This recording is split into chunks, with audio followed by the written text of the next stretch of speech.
At this point, as of earlier today, we have a tally of 31 actual homes. These aren't structures, but 31 actual homes that have been damaged, significantly damaged or destroyed. And those are 22 of those are in the Stratton Park area, or upper Risk Canyon, 5 in Pine Acres, which is the lower Risk Canyon, and 4 along the Front Range here in the Poudre Fire Authority districts. At this point, the sheriff is meeting with citizens and focusing on the Poudre Canyon. There have been a number of homes either damaged or significantly destroyed in that area, and he is sitting down with those residents and the team that is working with them, including mental health professionals and recovery experts, to go over that with them. After that meeting, we should be able to share more information on at least the number of homes damaged or destroyed in that area. I don't even have that yet. It's very new information that they just finished tallying up at this point. But as that becomes available from the meeting, we'll try to get that out to you through our Joint Information Center. But there are definitely more homes damaged and destroyed in that area, so our heart and sympathy goes out to those residents as they get that information this afternoon. We wish them well with that process, and again, at least life safety has been preserved by the people in that area. They were able to get out in time, and given the size of the fire and the devastation, that's gone fairly well. So that's the Poudre Canyon that they're primarily focusing on this afternoon at the citizen meeting, and that is again going on as we speak. So at this point, I don't have anything else. We can take a few questions and then we're going to need to run, but I'm happy. That 31 homes damaged or destroyed is just a partial figure, it's not complete? That's absolutely a partial figure. Unfortunately, there definitely will be more homes damaged or destroyed in this fire. The assessment team is going area by area, home by home, researching home ownership, going on scene, looking at the conditions, matching that up, determining who owns the property, what the status of it is, and then preparing to share that with each resident in a small setting at the citizen meeting. So that's going to be an ongoing process, probably for several days at this point, given the magnitude of the fire. It's also still an active, non-contained wildfire, so it's possible that other homes are impacted. Our team is out there focusing on structure protection and trying to minimize that, but there still is active fire and flame in the area, so we're not going to have a total number for some time at this point until the fire is under control. I'm sorry? Were any homes lost today? No homes were lost today. The structure protection has gone well on the fire at this point. How many homes did you say you put in? We don't have, I don't have a number at this point. That has just been tallied up, and they're in the process of sharing that with the citizens. I hope to have that by this briefing, but have not yet been able to receive that and share that with all of you. We should be able to get that out later today, though, through the Joint Information Center, and give you a better idea of the damage and destruction in the Poudre Canyon at this point. What's the acreage at this point? With estimating about an additional 2,000 acres today, it brings up the total to about 52,000 acres. And that's a rough estimate. That is, there needs to be an IR flight, there needs to be other kind of calculations. And can you point to the map and just show where that 15 to 20% contaminant basically is on the perimeter? On the east side. Yeah. And it may include some of this. Okay, and you said it's now a crawling ground fire for the most part. It's creeping ground fire in the Poudre Canyon area. Where was the bulk of the homes that were burned? Can you point on the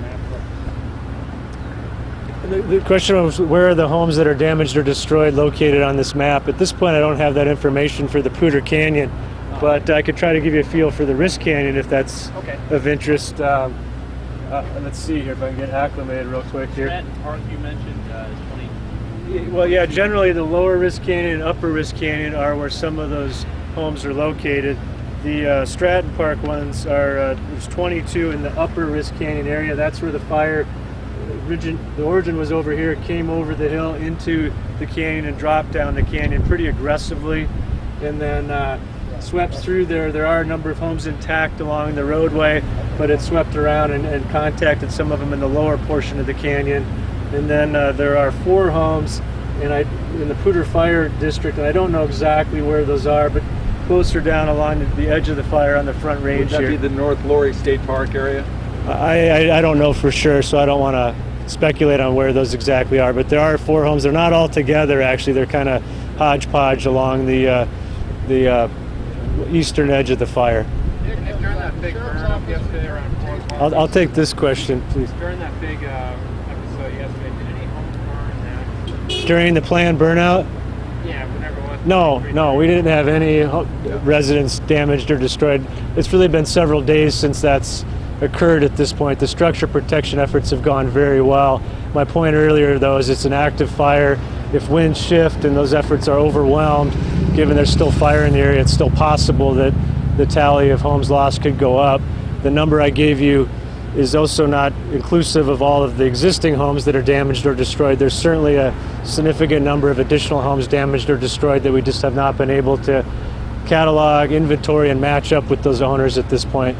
You had a question. Yeah, Nick, I wondered, has the Sheriff's Office returned NBC's chief to them? We authorized that to be distributed several hours ago and asked the Type 1 team to do that, so I apologize if that hasn't been done, but I'll look into that immediately after this conference. The question was related to a pool tape that was shot earlier, and that should have been released this morning. I don't know why that didn't go out, but other questions about the fire or the public safety efforts Can you at this run point? the numbers again on the notifications? You said something about.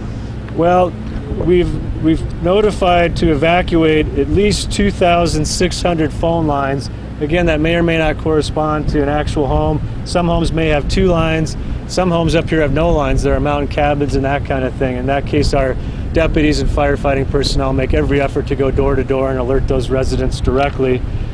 We did today and yesterday notify via phone 1,187 phone lines that they could return.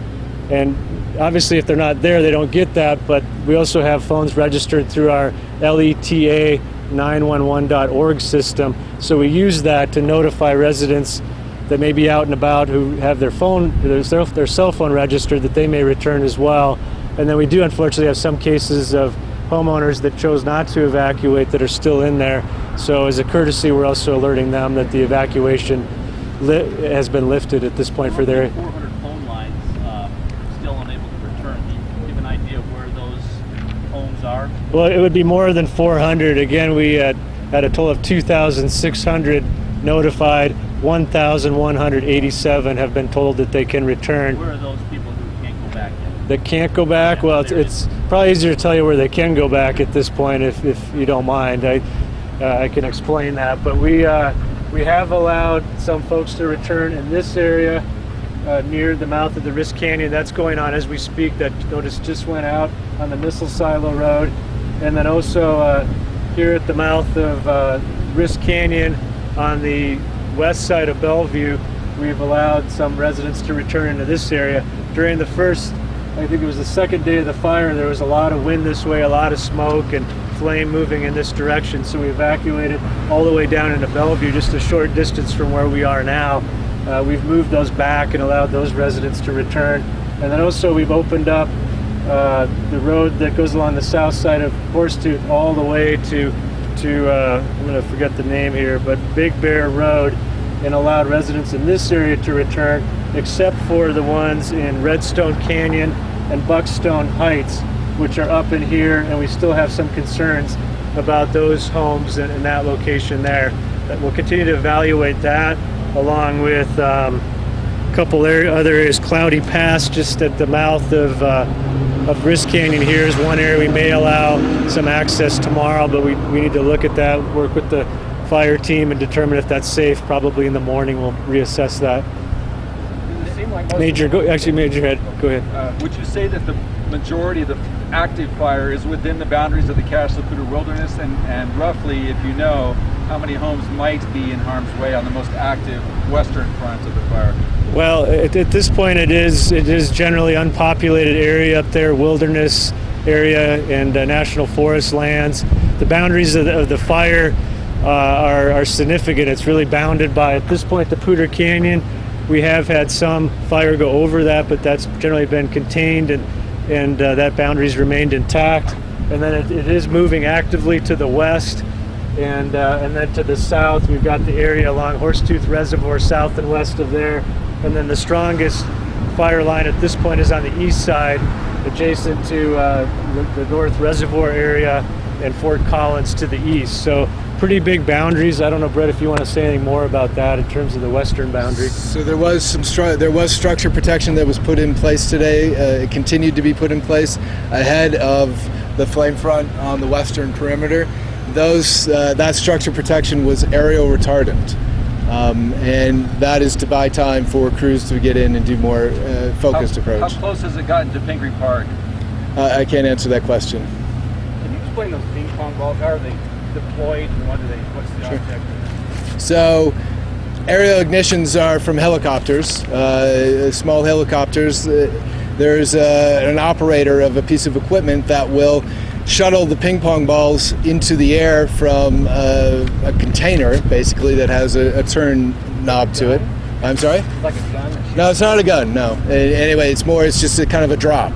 And as they're being dropped from this container, ethanol is injected into the ping pong ball. And inside the ping pong ball, potassium permanganate is in the ball. So when those two substances or those two chemicals come together, they heat up, and by the time they hit the ground, there's enough heat to melt the plastic to the ping pong ball, and it disintegrates, and then it starts a small ignition. On grass or trees? In grass is the finer fuels is where it's most effective.